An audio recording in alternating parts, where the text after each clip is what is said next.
Ladies and gentlemen, we are saying Taylor series, we are going to be approximating, we have approximation of a function as sum of uh, as infinite sum of its derivatives. So you find that you have a function which you can decompose into a number of components, okay? A number of components, but you do that by differentiation. So you find you have a Taylor series, you can have a Taylor series around zero, for the function around zero, okay? You can have about any other value of x, for example, about x is equal to a, okay? And you can have the Taylor series in powers of, for example, in the powers of, for example, h, and that can be, so here, the first case, you're looking at f of x. The second case here, where you're talking about the powers of h, you're looking at f of x, for example, plus h. And all these are going to be approximating to a composition or the decomposition of these functions, but containing the components when I differentiate this function a number of times. And those components, I add them together, I'll come up with this function. Now, we are going to look at maybe the of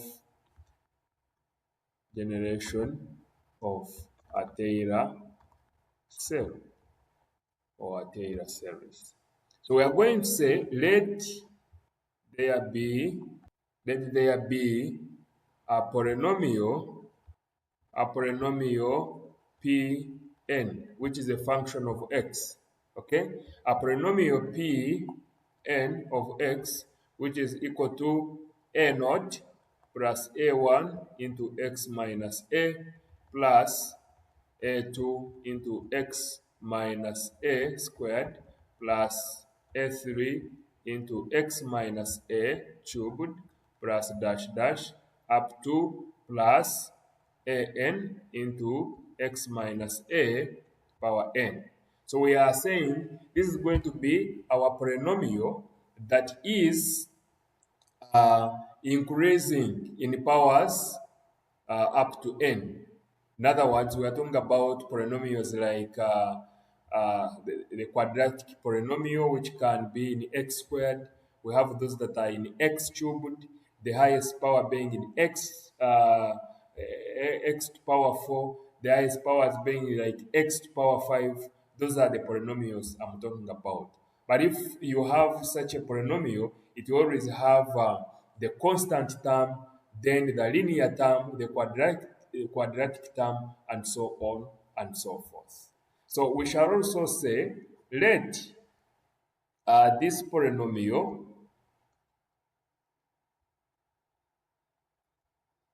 let the polynomial Pn, okay, for example, the kth, okay, let the polynomial have, okay, derivatives, let it have derivatives, let it have derivatives, okay, such that this polynomial, for example, the kth, okay, derivative of this polynomial at around a equal to f, the kth derivative of f of x at x is equal to a. So we are going to set that condition.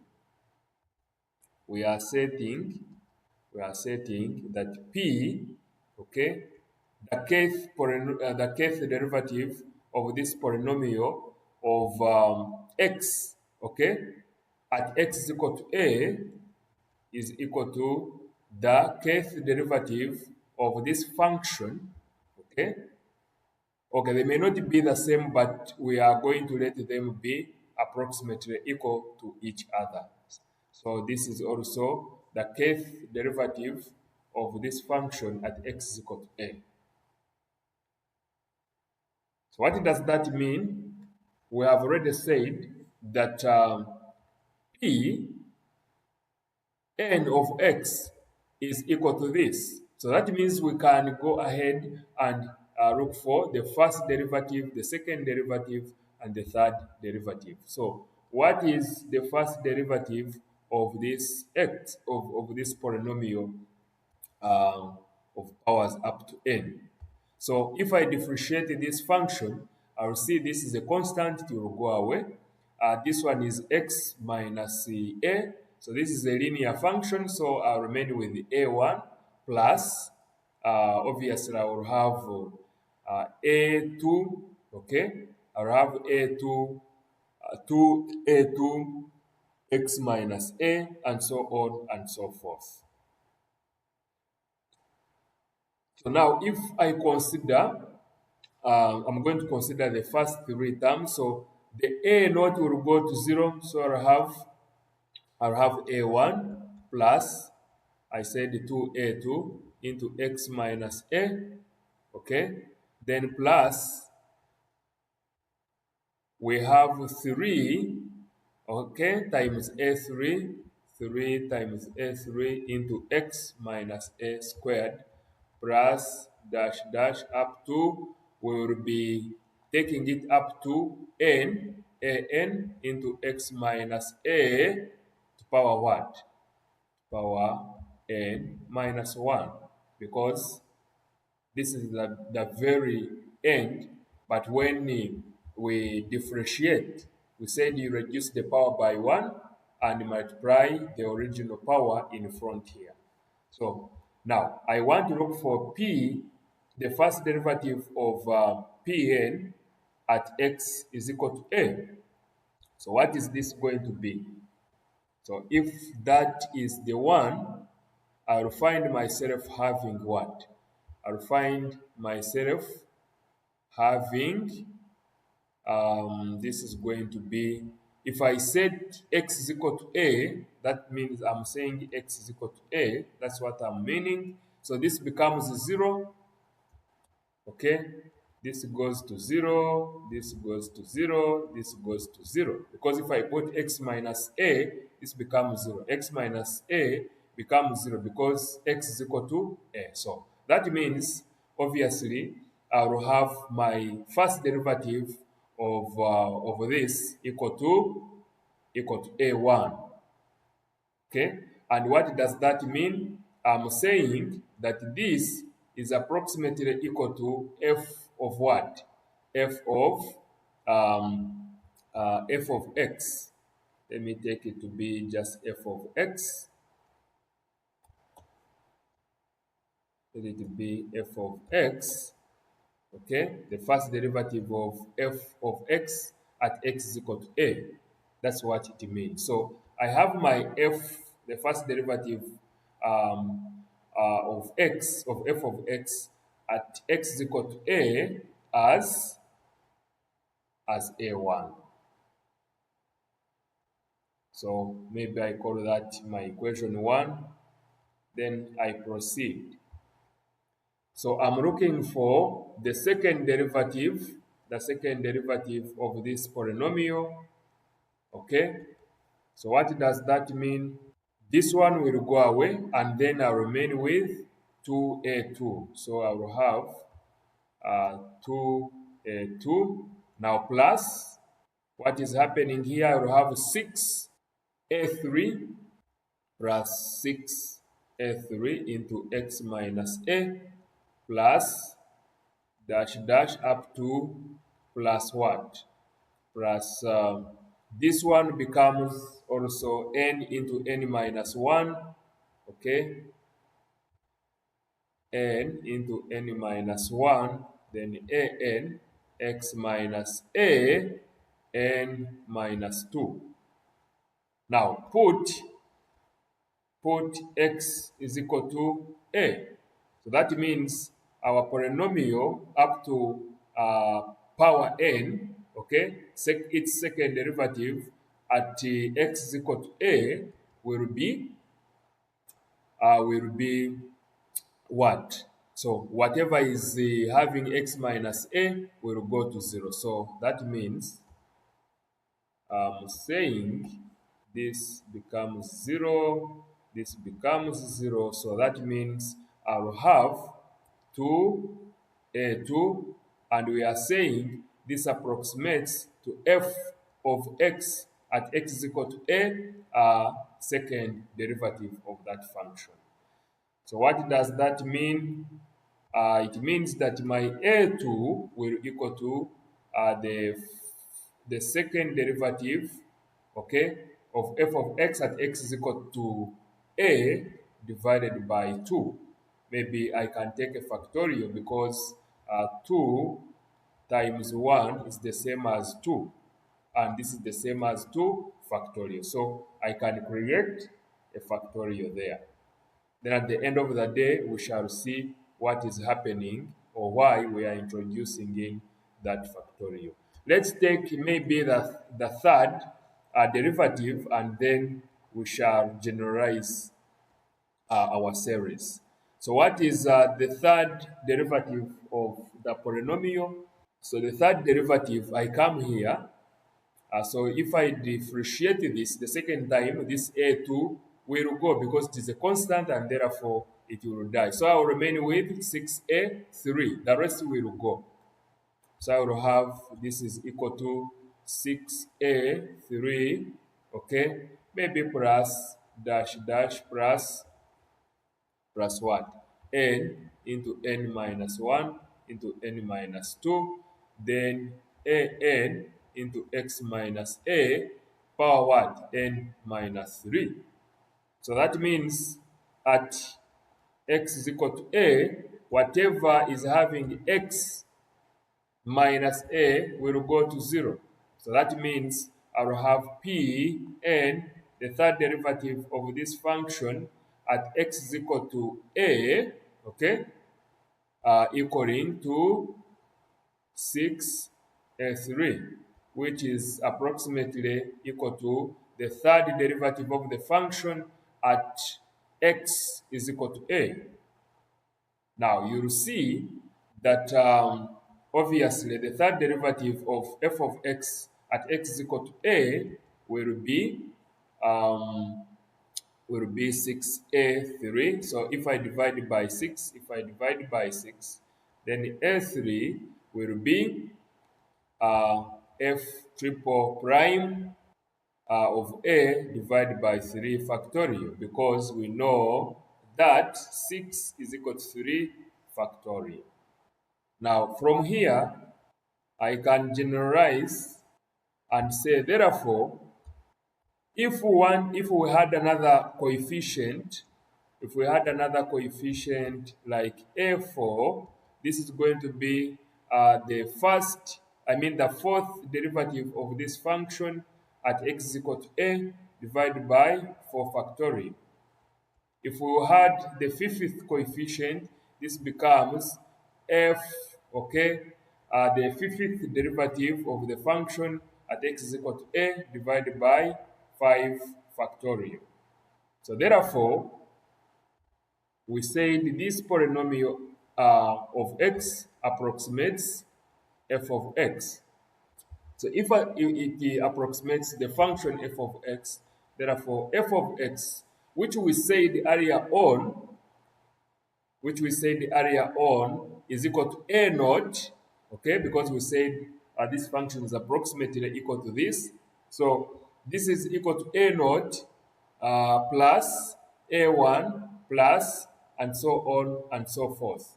We already have a1, we know a2, we know a3. So, but a naught, you can see that a naught, when you have this function, Okay, when you have this function and you put in the value of a, when you put in the value of x is equal to a, you remain with a naught. So what will happen when we are writing our function?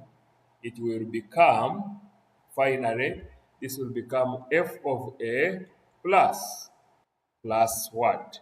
Plus a1, okay, whereby a1 was f prime, okay, the first derivative of f of x at x is equal to a. So we shall say plus a1, which is the first derivative of the function at x is equal to a. Then we multiply by what? We had we had x minus a. So we put x minus a. Now this is out of, remember this can be 0 factorial, then 1 factorial, then we have f of 2 at x is equal to a divided by 2 factorial of x minus a squared plus, we continue, we will have f, the third derivative at x is equal to a divided by 3 factorial into x minus a cubed.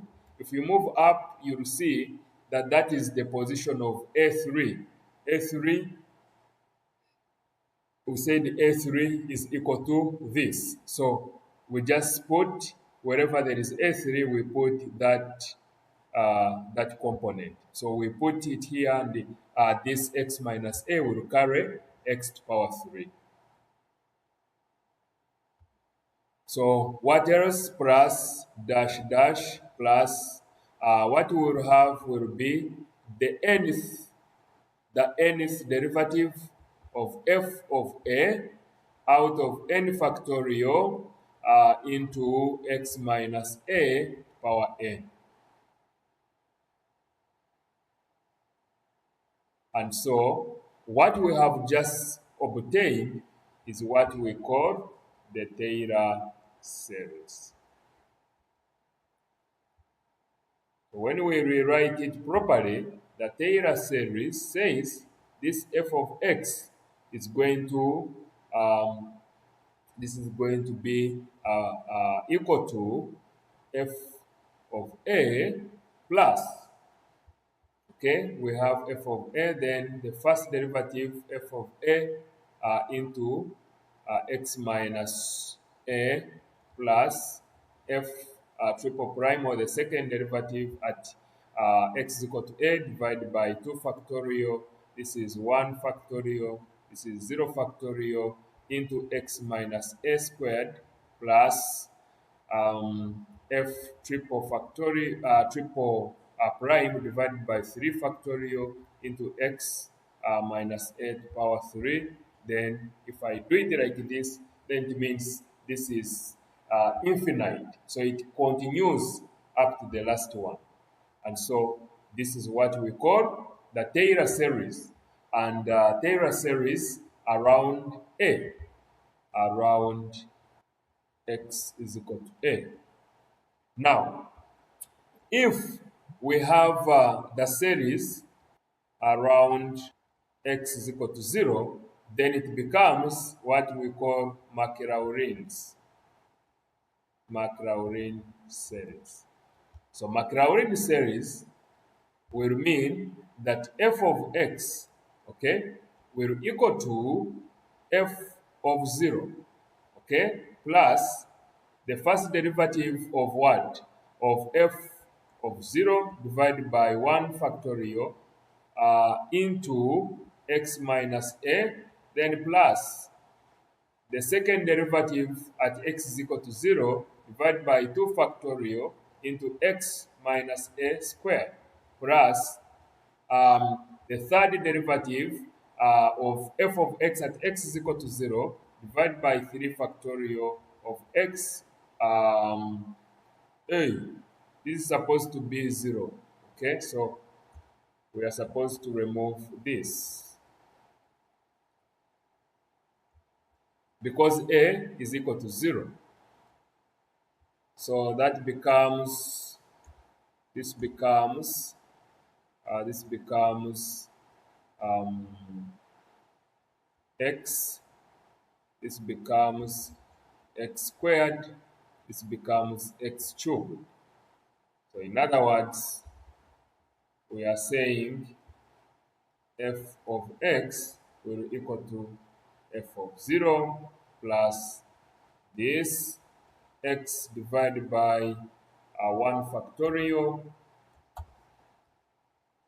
divided by 1 factorial, then plus the second derivative at x is equal to 0, x squared divided by 2 factorial plus the third derivative at x is equal to 0 times x cubed out of 3 factorial. So this becomes Maclaurin's series.